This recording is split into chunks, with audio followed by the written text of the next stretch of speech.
PlayStation State of Play, June 2nd. I'm here for it. Might be an exciting one. This might be one of those.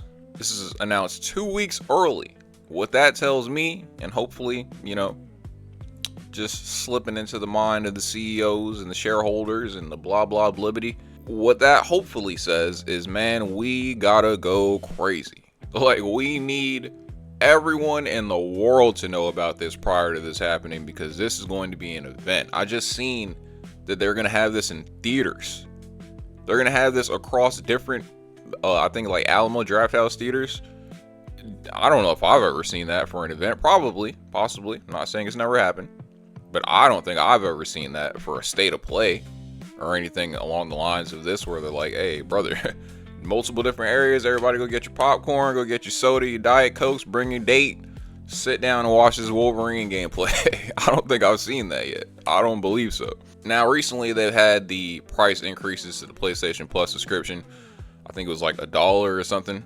Now, surface level, obviously you're going to say, just $1. But also surface level, you're going to say, greed. So this feels like a little teeny bit of a little damage control, just to get the people back on our side after like raising prices and stuff like that. So I can see a little bit of that playing into it a little bit. Maybe that has something to do with the time of how far out they've announced this. Maybe so, maybe not. Could be. And then obviously, you have the situation with the PC stuff. So it's like, all right, we're going to announce that no more games, no more exclusive games are coming to PC. You got to come here and get it. You got to come get the product from us, strictly from the plug. You feel me? Obviously there's going to be people that are upset about that, and that could also play into why they're having this announcement. So there's a lot of things going on with this announcement in this State of Play, but I do think that they're going to try to back it up with the content behind it. Most recently, we had Soros come out. Didn't really do too well. You feel me? It was the follow-up to Returnal. A lot of people were like, hey, this looks exactly like Returnal. And some people were like, that's a good thing. Returnal won Game of the Year.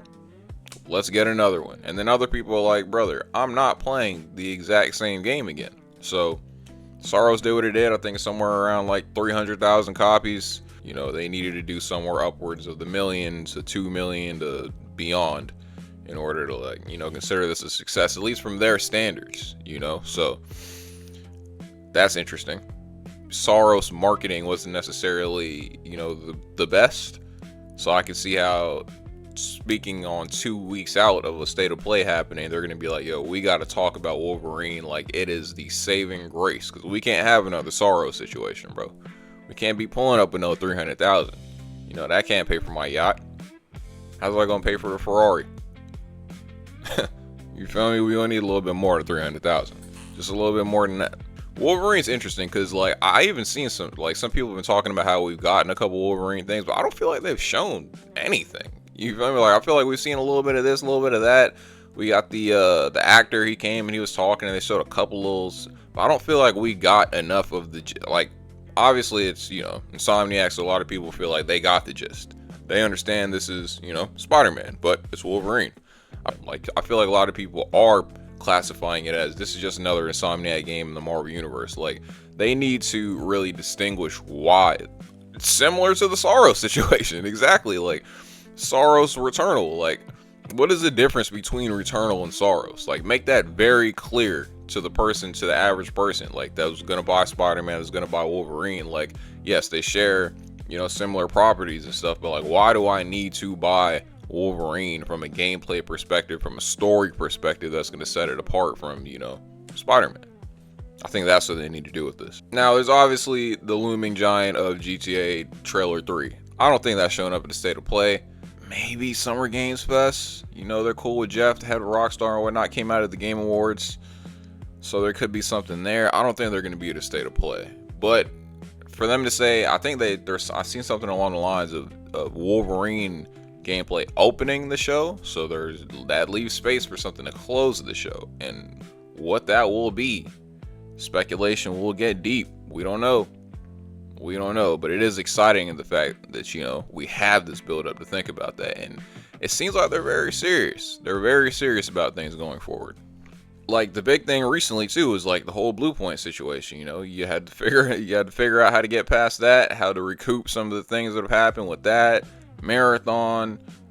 A lot of these live service games that eventually didn't pan out, a lot of the ones that didn't even come out, they got canceled. And it's like, I feel like there is definitely, especially this year, there's been a lot of, you know, reorganizing, retooling, let's all sit down in this meeting room and really plan out the future of this company as far as PlayStation goes and what we're going to be putting money into, because it just seems off. It just seems like we're burning money in areas that we don't need to be burning money at. So I don't know if that means more single player games going forward. I don't know if that means, you know, more double A games or whatever the balance is that they need to figure out. I can appreciate the fact that it feels like there is a huge conversation going on in these buildings, in these offices, about like what we're going to do going forward. And calling a shot like this with a over hour show, it definitely feels like they're pushing. And you got competition now. You got Asha